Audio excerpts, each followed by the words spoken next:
మరి బాబులు ఇప్పుడు మనకి క్రికెట్ ఆట ఆడేది మీకు తెలుసు కదా! క్రికెట్ ఆట ఒకటుంది. అది ఆ ఆట ఆడేటప్పుడు ఈ పాకిస్తాన్ గెలవాలనుకుంటారా? ఇండియా గెలవాలనుకుంటారా? ఇండియానే. ఇండియా గెలవాలనుకుంటారా? ఇది మనకి ఏదైతే గెలవాలనుకుంటారో ఇండియానే గెలవాలని ఎందుకు అనుకుంటారు? పాకిస్తాన్ ఓడిపోవాలని ఎందుకు అనుకుంటారు? ఎందుకంటే ఇండియా మన పుట్టిన దేశం, మన మాతృదేశం కాబట్టి. అందుకని పాకిస్తాన్ ఓడిపోవాలి, ఇండియాని గెలవాలనుకుంటారా మీరు? అవును. హ్మ్. మీ మాటలను బట్టి ఇండియా టీము గెలవాలి, పాకిస్తాన్ టీమ్ ఓడిపోవాలన్నది మీ ఉద్దేశము. ఇండియా టీమును, పాకిస్తాన్ టీమును కంట్రోల్ చేసే ఏదైతే బోర్డ్ ఉంటదో ఆ బోర్డ్ ఉంటది మామూలుగా. ఇప్పుడు ఆ బోర్డ్‌ని పేరు నాకు తెలీదు గానీ, వాళ్ళంతా కంపెనీ వాళ్ళు వీళ్ళంతా హైయర్ కంపెనీల వాళ్ళు ఉంటారు కదా! హ్మ్. వాళ్ళంతా డబ్బులిచ్చి మీరు ఇలా ప్రెజెంట్ చేయండి మేము ఇచ్చినట్టు అని ఆట పెడతారు. దాంట్లో క్రికెట్ ఆట. ఆ! కంపెనీ వాళ్ళంతా కార్స్, గిఫ్ట్స్ ప్రొవైడ్ చేస్తారు. గిఫ్ట్ పెడతారు ఆడ గెలిచినోళ్ళకు. ఇట్టా కొంత డబ్బు 30,00,000, 50,00,000 అలా ప్రైజ్ మనీ పెడతారు. ఆటల మీద. ఆటల మీద కొంత ప్రైజ్ మనీ పెడతారు. అందుకని దాన్ని మనమంతా బోర్డ్ అంటాం. ఒకదాన్ని మొత్తం కలిపి బోర్డ్ అంటాం. దాని పేరు నాకు ఐడియా లేదు. అందుకని ఇలా చిన్నగా ఎక్స్‌ప్లెయిన్ చేసేసా. ఇప్పుడు మనకి ఏదైతే క్రికెట్ ఏదైతే ఉందో సిస్టాన్ని ఆటలను కంట్రోల్ చేసేది మొత్తం మాఫియా అనమాట. ఆ మాఫియా యొక్క ఉద్దేశ్యం ఏందంటే, ఇప్పుడు ఉదాహరణకి భారతదేశం గెలిచిందనుకో, భారతదేశం అంటే మనకి భారతదేశం అనేది వేరే దానికి సంబంధించిన పదంలే.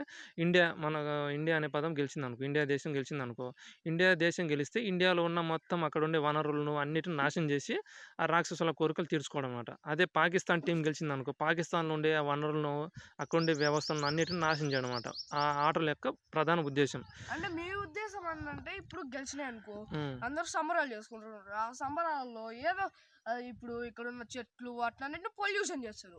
అదే కదా మీ ఉద్దేశం? ఇప్పుడు ఇండియా టీమ్ గెలిస్తే ఏం చేస్తదంటే, సంబరాలు విషయం గాదు. ఆ ఇండియా టీమ్ గెలిస్తే ఆ టీమ్ ఎనకాల ఉండే మాఫియా, అంటే మాఫియా ఎవరంటే ప్రభుత్వం. ఆ ప్రభు ఆ మాఫియా ఏదైతే ఉందో ఆ ప్రభుత్వమే మాఫియా అనమాట. ఆ ప్రభుత్వం ఏం చేస్తుందంటే, ఇండియా టీమ్ గెలిస్తే ఇండియాలో ఉండేటిని అన్నిటిని నాశనం చేస్తది. ప్రకృతిని, మట్టిని, గాలి, నీటిని, నదులను అన్నిటిని నాశనం చేసి గెలిచింది ఏదైతే ఉందో గెలుపు దేన్ని గెలిపిస్తారో ఆ ఇండియా టీము దేన్నైనా గెలిపిని. ఆ గెలిపించిన దాన్ని మొత్తం దేశంలో ఉండే మిగతా ఏవైతే ఉంటాయో వాటిని నాశనం చేసి దీన్ని గెలిపిస్తారు. ఏది దుర్మార్గాన్ని గెలిపిస్తారు. ఇండియా టీమ్ దేన్ని గెలిపిస్తది? దుర్మార్గాన్ని గెలిపిస్తది. ఇండియా టీమ్‌ని ఎవరు స్థాపించింది? ఉద్దేశంతో స్థాపించిందంటే రాక్షసులనమాట. ఉద్దేశ్యం ఏందంటే ప్రకృతిని నాశనం చేసే ఉద్దేశంతో ఆ ఇండియా టీమ్ ఏదైతే వ్యవస్థను మొత్తం నిర్మించిండ్రో, ఇప్పుడు పాకిస్తాన్ టీమ్ గెలిచిందనుకో, పాకిస్తాన్‌లో ఉండేటివన్నిటిని నాశనం చేసి ఏదైతే గెలిచిందో దాన్ని గెలిపిస్తారు. ఆ! ఏదైతే నువ్వు ఇందాక ప్రకటనలో ఎనకాల బోర్డు చుట్టూ అవి ఉంటాయో వాటిని గెలిపిస్తా ఉంటారు. ఉదాహరణకి మనకి ఇప్పుడు మీ ఎనకాల ఉంది ట్రాక్టర్ ఉంది. ఎద్దులుండయి. ఆడ క్రికెట్ ఆటలో దేన్ని పెడతారు? ట్రాక్టర్‌ని పెడతారు. ఇప్పుడు ట్రాక్టర్ గెలుస్తదిగా, ఇక్కడుండే ఎద్దులను అన్నిటిని నాశనం చేస్తారు. ఉదాహరణకి బైక్‌ని పెడతారు ప్రకటనల్లో. అర్థమైతుందా? ఇప్పుడు అర్థమైతుంది ఇప్పుడు నాకు. బైక్‌ని పెడతారు. ఇక్కడుండే బైక్ పెట్టిననుకో, ఇక్కడుండే గుర్రాలన్నిటిని నాశనం చేస్తారు. లేకుండా చేస్తారు.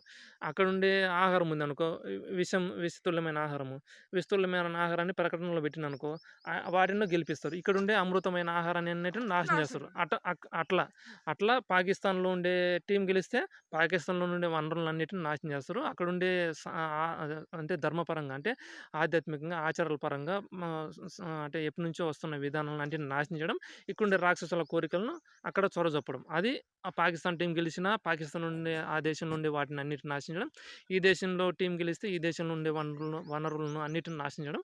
ఆ యొక్క ఆటల ఉద్దేశ్యం. ఈ ఆటే కాదు, ఫుట్‌బాల్ కావచ్చు, కబడ్డీ కావచ్చు, అన్ని ఆటలు ఆ రాక్షసుల వ్యవస్థలకు అనుకూలంగా ప్రతి ఆటను వాళ్ళకు అనుకూలంగా మార్చబడినవి అని ఈ సందర్భంగా మనం తెలుసుకోవచ్చు. అలాగే ఇండియా ఆర్మీ కావచ్చు అట్లా. ఏమనుకున్నానంటే ఇప్పుడు అర్థమైందా నీకు నేను చెప్పిన ఉద్దేశంలో? అట్లా అన్నమాట ఇక్కడ జరుగుతుంది. ఇప్పుడు వరకు నేనేమనుకున్నా అంటే, ఇప్పుడు ఒక ఆటకు వాళ్ళు పెడతారు. అది గెలుచుకుంటారు. అంతవరకే అనుకున్నాను. దాని తర్వాత ఏం జరుగుద్దా అదంతా ఆలోచించలేదు నేను. దాని వల్లే వచ్చిందని ఇప్పుడు అర్థమైతుంది నాకు. కాపోతే కొన్ని ఆటలలో మామూలుగా ఇప్పుడు ఇదంతా ప్రకృతిని నాశనం చేసేదంతా ఏం ఉండదుగా. అట్లా అనిపియదు. కాపోతే ఉద్దేశ్యం మాత్రం మనకు చూసేటప్పుడు కంటికి అది కనిపించదు. కాపోతే మనోజ్ఞానంతో చూస్తే తప్ప అది అంత పసిగట్టలేము. అయన్నీ అట్లా అంటే జరుగుతుంటాయి. వాళ్ళిప్పుడు అక్కడ గెలుచుకుంటే ఆ కంపెనీ కారు గాని, బైక్ గాని, దాన్ని ట్రాక్టర్ గాని అది బాగుంటది అని కొంటారనమాట ఎక్కువ. అట్లా. అది అది దాన్నేమంటారు ప్రమోట్ చేసినట్టు. అంటే అందరికీ ఇది కొనండి, ఇది అంటే కొనండి యాడ్ ఇచ్చి ఆ! ఇది కొనండి అని ఇప్పుడు చెప్పినట్లనమాట అందరికి. వాళ్ళ ఆ ఇండియా టీమ్ ఏదైతే ఉందో వాళ్ళు దీనికి ప్రమోషన్ కల్పించినట్లనమాట. దీన్ని కొనండి, అంటే దీన్ని ప్రమోషన్. దాన్ని కొనొద్దు, ఇది కొనండి అన్నట్లు ఆ ఉద్దేశం అనమాట. అట్లే మొత్తం ఇక్కడ ఉదాహరణకి ఇప్పుడు ఉదాహరణకి కషాయాలున్నాయి పూర్వము. ఆయుర్వేదం ఉన్నది, మూలికా వైద్యం ఉంది, ఆకుపసరు వైద్యం ఉంది.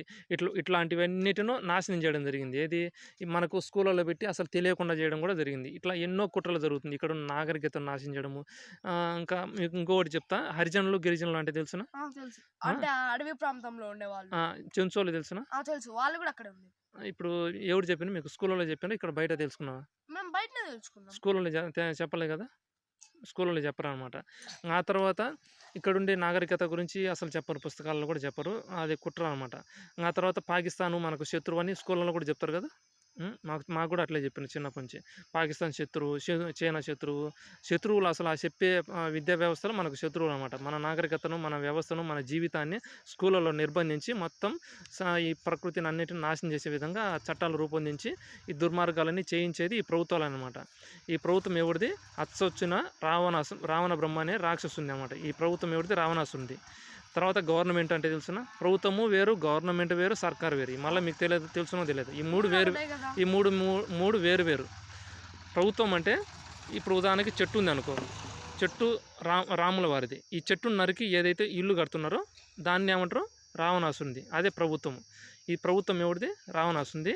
అంటే కాంక్రీట్ జంగల్‌గా మార్చేదాన్ని ప్రభుత్వం అంటారు. చెట్లతో నిర్మించి చెట్లు తెలుసు కదా! చెట్లతో మొత్తం భూమి చుట్టూ భూమి మొత్తం ఉంచడాన్ని ప్రభుతత్వం అంటారు. అదే రాముల వారి తత్వం అనమాట. చెట్లను నరకడం రావణ బ్రహ్మాసురుని ప్రభుత్వం యొక్క లక్ష్యం. ఇప్పుడు ఈ చెట్లు నీ కళ్ళ ఎదురుగున చెట్లన్నీ నరుకుతున్నాయి కదా! అది ఎవరు చేపిస్తున్నారు? ప్రభుత్వం చేపిస్తుంది. ఈ చెట్లను నాటింది ఎవరు? ఇయన్నీ ఎప్పుడో నాటింది కదా! ఇది ఎవడు నాటిండు? రాముల వారు. మొత్తం రాముల వారు ఆయన శాసనాల మేరకి ఇవన్నీ చెట్లన్నీ నాటబడ్డవి. అర్థమవుతుందా? అట్లా ఈ ప్రభుతత్వము. ప్రభుత్వం వేరు, ప్రభుతత్వం వేరు. అట్లే గవర్నమెంట్ చూడు. గవర్నమెంట్ తెలుసునా? గవర్నమెంట్ వేరు. మళ్ళీ గవర్నమెంట్ ఒత్తుగా మామూలు గవర్నమెంట్ గణతంత్రం అనమాట. గవర్నమెంట్ ఒత్తుగా గణతంత్రానికి తేడా ఏంటంటే చెట్లు ఉండడాన్ని చెట్లను గణతంత్రం అంటారు. చెట్లు లేకుండా అట్లా ఇల్లులు ఉంటాయి కదా! కాంక్రీట్ ఇల్లులు జంగల్‌గా మార్చడం గణతంత్రం అనమాట. రాక్షసుల గణతంత్రం. ఇప్పుడు అట్లే సర్కారు. సర్కారు. సర్కార్ అంటే అది రాక్షసులది. సర్కారు ఒత్తు కా పలికితే అది దేవతలది. అర్థమైంది? మూడిట్లో తేడాకి అదే సర్కార్. ఆ! దాన్ని బట్టే మనం ఉప్పు, కర్పూరం ఒకే పోలిక నుండు చూడ రుచుల జాడ వేరే. ఇప్పుడు ప్రభుత్వానికి, ప్రభుతత్వానికి, తర్వాత గవర్నమెంట్‌కు, తర్వాత సర్కార్‌కి ఏమన్నా తేడా ఉందా? మీకు అనిపియదనమాట. అట్లే మొత్తం వ్యవస్థలన్నీ రాక్షసులకు అనుకూలంగా ఉన్నాయని ఈ సందర్భంగా మీరు తెలుసుకుంటారు. ఇంకా మరిన్ని విషయాలు కూడా తెలుసుకుంటారని ఈ సందర్భంగా నేను మీకు తెలియజెప్తున్నాను. ధన్యవాదాలు.